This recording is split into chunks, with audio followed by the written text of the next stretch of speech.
तो good morning to all of you. आज हम लोगों का जो टॉपिक है वो है सिटीजनशिप का। तो हमारी जो पॉलिटिकल साइंस की क्लासेस चल रही हैं उनमें सबसे आसान जो हमने आज तक टॉपिक पढ़े उनमें से सबसे आसान अगर कोई टॉपिक है तो वो क्या है, सिटीजनशिप का। तो उसी को हम लोग आज डिस्कस करने वाले हैं कि सिटीजनशिप क्या है। सिटीजनशिप अब जैसे दूसरी कंट्रीज़ हैं उसी तरह से इंडिया में भी दो तरह के लोग रहते हैं, टू टाइप्स ऑफ पीपल रहते हैं। एक रहते हैं हमारे सिटीजन्स, एक रहते हैं citizens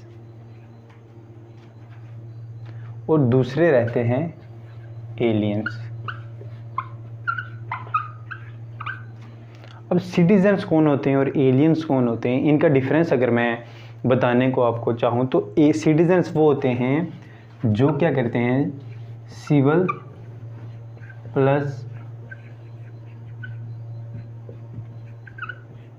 civil plus political rights को एंजॉय करते हैं।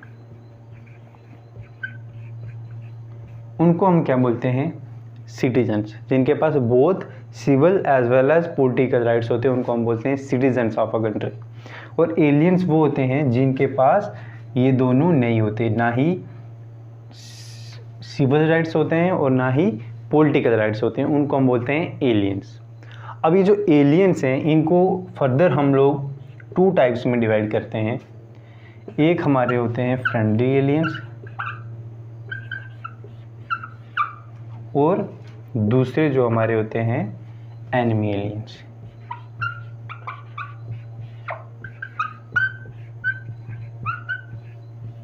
एक होते हैं फ्रेंडली एलियंस और एक होते हैं एनिमी एलियंस। फ्रेंडली एलियंस वो होते हैं जो उन कंट्री से बिलोंग करते हैं जिनके साथ हमारे जो रिश्ते हैं वो बहुत अच्छे हैं, we are good partners with each other. तो वो जो कंट्रीज़ होती हैं उन कंट्रीज़ को जो पीपल्स हमारी कंट्री में रहते हैं उनको हम बोलते हैं फ्रेंडली एलियंस। और जो वैसी कंट्रीज़ जिनके साथ हमारे रिलेशंस हैं वो अच्छे नहीं हैं, उनके जो सिटीजन्स हमारी कंट्री में रहते हैं उनको हम बोलते हैं एनिमी एलियंस। अब एनिमी एलियंस और फ्रेंडली एलियंस का डिफरेंस सबसे बड़ा ये कि जो हमारा आर्टिकल 22 है, आर्टिकल 22 जो आर्टिकल 22 है हमारा, जो बताता है कि right against detention and right against arrest, जो ये जो राइट्स देता है आर्टिकल 22, ये राइट जो हैं ये सिर्फ फ्रेंडली कंट्रीज़ के एलियंस को ही दिए जाते हैं। एनिमी कंट्री के एलियंस को आर्टिकल 22 वाले राइट जो हैं वो नहीं दिए जाते। Right against detention, right against arrest, right against arrest and right against detention, article 22 जो है वो सिर्फ फ्रेंडली एलियंस को ही दिया जाता है, वो एनिमी एलियंस को नहीं दिया जाता। ये कोई डिफरेंस था एनिमी एलियंस और फ्रेंडली एलियंस का। सिटीजन्स का कंसेप्ट क्लियर हो गया। सिटीजन्स वो होते हैं जिनके पास सिविल राइट्स भी होते हैं और पॉलिटिकल राइट्स भी होते हैं। एलियंस वो होते हैं जिनके पास ये दोनों राइट्स नहीं होते। अब एलियंस को दो हिस्सों में डिवाइड कर दिया, एक फ्रेंडली एलियंस हो गए, एक एनिमी एलियंस हो गए। फ्रेंडली एलियंस वो हो गए जो गुड कंट्री जिनके साथ हमारे अच्छे रिलेशन, जो उनसे बिलोंग करते हैं। एनिमी एलियंस वो हो गए जो जिनके साथ अच्छे रिलेशन नहीं है, जो उन कंट्री से बिलोंग करते हैं, उनको बोलते हैं एनिमी एलियंस। एनिमी एलियंस जो हैं उनको आर्टिकल 22 जो राइट्स देता है हमारे अरेस्ट और डिटेंशन का, वो राइट उनको नहीं दिया जाता। लेकिन जो फ्रेंडली एलियंस हैं उनको ये राइट आर्टिकल 22 वाला दिया जाता है। फर्दर हम आगे डिस्कस करते हैं कुछ राइट्स हमारे सिटीजन्स के, कि सिटीजन्स जो हैं हम लोग, हमारे क्या क्या राइट्स हैं और क्या क्या ड्यूटीज़ हैं। जो बंदा ये राइट्स और ड्यूटीज़ को फॉलो कर रहा है, राइट्स को एंजॉय कर रहा है, ड्यूटीज़ को फॉलो कर रहा है, वो बंदा ही एक कंट्री का सिटीज़न कहलाएगा। अब हम राइट्स के बारे में सबसे पहले राइट्स को देखें तो कॉन्स्टिट्यूशन में हमारे कॉन्स्टिट्यूशनल प्रोविजंस जो सिटीजनशिप्स के लिए राइट कौन कौन से हैं।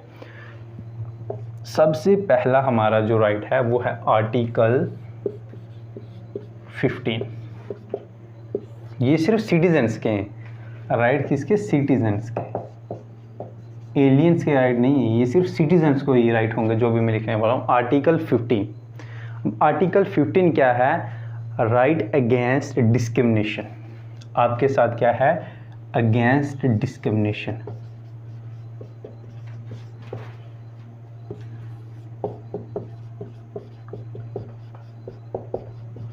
डिस्क्रिमिनेशन आपके साथ नहीं होगी किसी भी बेसिस पे, on the basis of caste हो, कलर हो, रिलीजन हो, क्रीड हो, आपका जेंडर हो, आपकी हिस्ट्री क्या है, किसी भी बेसिस पे आप में भेदभाव नहीं होगा। ये आर्टिकल 15 जो है ये किसको गारंटी करता है? सिटीजन्स को, ना कि एलियंस को। सेकंड हम चलें तो आर्टिकल 16। आर्टिकल 16 क्या बोलता है आपको? Equality of opportunities. Equality of opportunities.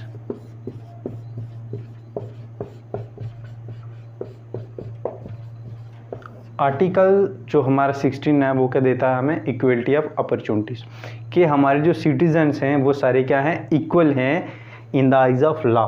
हम किसी भी सिटीजन्स में डिस्क्रिमिनेशन नहीं कर सकते, सबको हम इक्वल जो है अपॉर्चुनिटीज़ देंगे for their development of personality. हम उनकी पर्सनैलिटी को डेवलप होने के लिए इक्वल अपॉर्चुनिटीज़ देंगे without their discrimination on the basis of caste, colour, religion या किसी भी बेसिस पे हम डिस्क्रिमिनेशन नहीं करेंगे।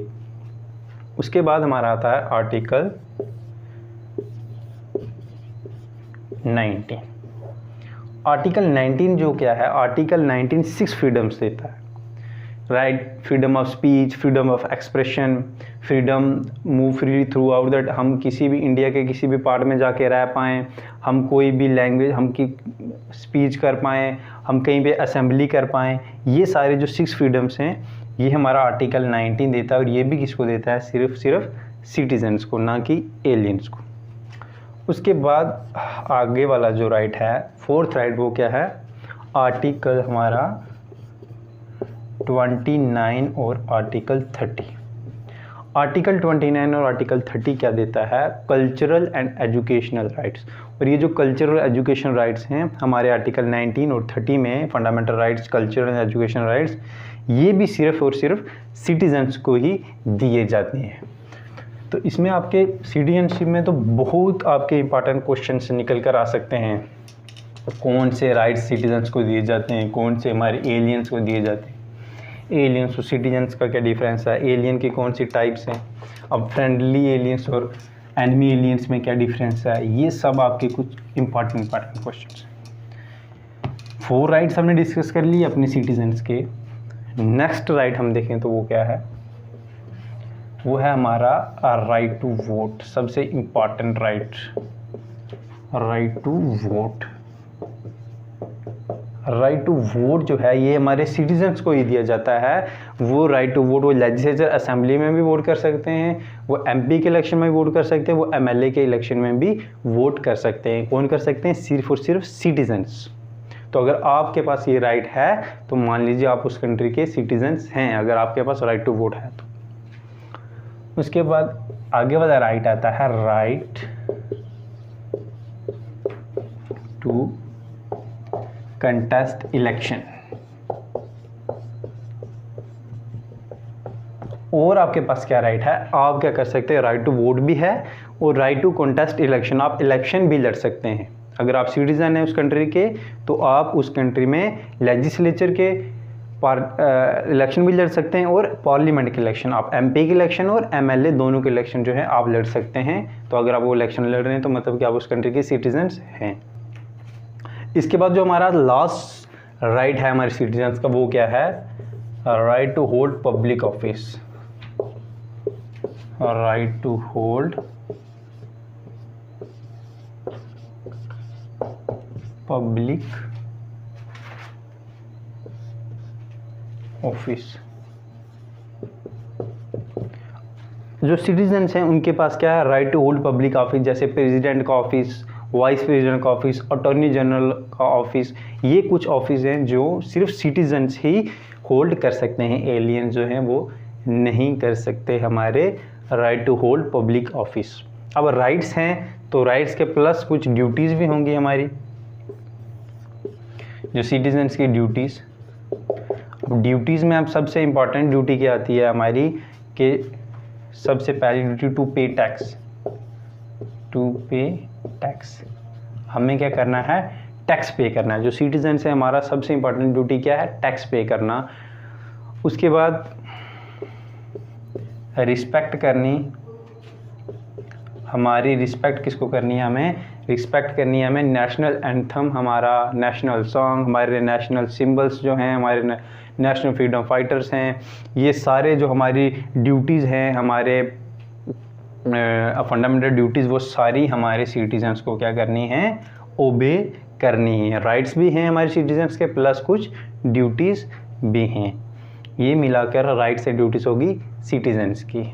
उसके बाद हम कुछ अपने कॉन्स्टिट्यूशनल प्रोविजंस पे चलेंगे कि हमारे जो सिटीजनशिप है ये कौन से आर्टिकल्स में है, कौन से हमारे कॉन्स्टिट्यूशन के पार्ट में है, ये चीज़ें, और कौन सा जो पर्सन है वो हमारा सिटीज़न बन सकता है, कैसे कैसे बन सकता है, ये कुछ हम चीज़ें अब प्रोविजंस पढ़ेंगे हम।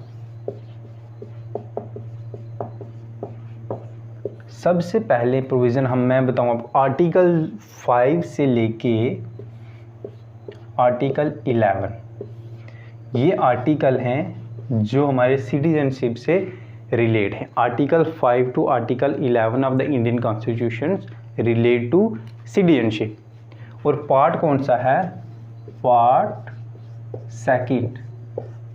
सेकंड आर्टिकल 5 टू 11 जो है ये सिटीजनशिप से रिलेट करता है। अब इसमें कोई परमानेंट प्रोविज़न नहीं है, हमारे जो 5 से 11 आर्टिकल्स हैं ये कोई परमानेंट डेफिनेशन नहीं देता, ये हमें ये नहीं बताता ये क्या है टेम्प, इसमें ये नहीं है कि कौन सा बंदा सिटीजनशिप, कैसे हमारी सिटीजनशिप मिलती है या फिर कैसे सिटीजनशिप जो है वो हमारी खो जाती है, ये चीज़ें इसमें नहीं। वो है हमारे एक अलग से है हमारी सिटीजनशिप एक्ट 1955, वो हम नेक्स्ट पढ़ेंगे, वो सब चीज़ें जो वो उसमें है। इस 4 कैटेगरीज ऑफ पीपल बताता है जो इंडिया के सिटीजन्स बन सकते हैं।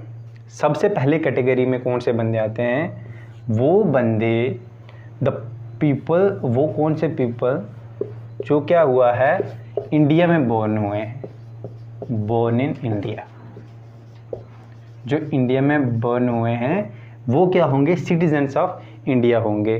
कब, जो हमारे 26 जनवरी 1950 जब हमारा कॉन्स्टिट्यूशन हमें मिला, 26 जनवरी 1950 जब इन्फोर्स हुआ हमारा कॉन्स्टिट्यूशन उस टाइम। उसके बाद ये जो इनके क्या है, ये डोमिसाइल होंगे, इंडिया के डोमिसाइल ऑफ इंडिया, सबसे इम्पॉर्टेंट इनका कंसेप्ट ये है, डोमिसाइल ऑफ इंडिया। जो बंदे इंडिया के डोमिसाइल होंगे वो क्या होंगे, इंडिया के सिटीजन्स होंगे। डोमिसाइल ऑफ इंडिया जो होंगे वो क्या होंगे, इंडिया के सिटीजन्स होंगे। नेक्स्ट में क्या आता है कि वो बंदे जो क्या है, इंडिया जो पाकिस्तान से माइग्रेट कहाँ से हुए, जो माइग्रेट हुए हैं पाकिस्तान से, जो पाकिस्तान से माइग्रेट हुए हैं इंडिया में, और उनके फादर, उनके पेरेंट्स या फिर उनके ग्रैंड पेरेंट्स जो हैं वो अनडिवाइडेड इंडिया में पैदा हुए थे, ऐसे इंसान जो हैं, ऐसे पीपल जो हैं वो भी क्या होंगे, इंडिया के सिटीजन्स होंगे, अगर वो 19 जुलाई 1948 से पहले इंडिया में वापस आ जाते हैं, तो वो क्या होंगे, वो भी, उनको भी हम इंडिया का सिटीजन बोलेंगे। ये प्रोविजंस है। उसके बाद नेक्स्ट प्रोविज़न जो है, आगे हम चले तो क्या है कि कोई ऐसा पर्सन जो क्या है इंडिया से माइग्रेट हुआ है, इंडिया से माइग्रेट हुआ है पाकिस्तान में, लेकिन वो वापस क्या है, वापस वो इंडिया में आना चाहता है, तो 1 जुलाई 1947 से पहले वो इंडिया में 1947 1 तो उसको भी हम क्या मानेंगे, इंडिया का सिटीजन मानेंगे। उसके बाद इनकी एक और कैटेगरी आती है, कैटेगरी नंबर 4। उस कैटेगरी में क्या है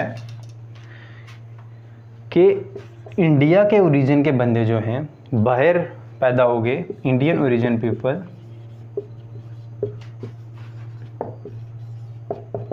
जो बोर्न हुए हैं इंडिया के आउटसाइड पे, लेकिन उनके जो पेरेंट्स हैं वो बोर्न हुए हैं अनडिवाइडेड इंडिया में, तो ऐसे बंदों को भी हम क्या बोलेंगे, इंडिया के सिटीजन्स, उनको भी हमारी इंडिया की सिटीजनशिप जो है वो मिल जाएगी। तो कैसे मिलेगी, ये कोई 4 तरीके मैंने आपको बताया कि इन 4 जो कैटेगरीज हैं इनको जो बंदा फुलफिल करेगा वो क्या सिटीजन ऑफ इंडिया होगा। उसके बाद नेक्स्ट क्या आता है इसमें कि कुछ इसकी, अब हमारे जो इंडिया की सिटीजनशिप बनाने के जो रूल्स हैं, जो इसकी अथॉरिटी है वो किसके पास है, पार्लियामेंट के पास।